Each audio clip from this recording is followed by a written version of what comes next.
नागपूरमधनं एक धक्कादायक बातमी आता समोर येते। नागपूरच्या मानेवाडा चौक परिसरातील बारमध्ये राडा झाल्याची माहिती मिळते। दारू प्यायला बसण्याच्या जागेवरून हा राडा झाल्याची माहिती आहे। तर बार मॅनेजरवर या राड्यामध्ये जीवघेणा हल्ला करण्यात आला। डोक्यात दारूच्या बाटल्या फोडून इथे दंगा घातला। आपले प्रतिनिधी पराग ढोबळे आपल्या सोबत जोडले गेलेत। पराग, आता नागपूरच्या बारमधली दृश्य समोर येत आहेत। राडा झालेला आहे मोठा, काय नेमकं प्रकरण होतं? नक्कीच आपण दृश्यांमध्ये ज्या पद्धतीने पाहू शकतो त्या बार जो मॅनेजर होता त्याला कशा पद्धतीने बॉटला फेकून मारल्या जात आहे।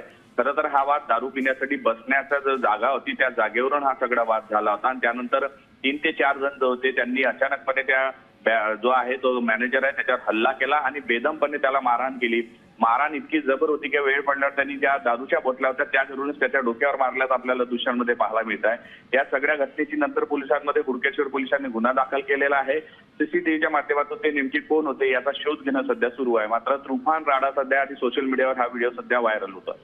नक्कीच पराग, धन्यवाद आपण दिलेल्या सविस्तर माहितीबद्दल। नागपूरच्या बारमध्ये आता राडा घालण्यात आल्यात। दारू प्यायला बसलेल्या जागेवरून हा वाद झाल्याची माहिती आहे।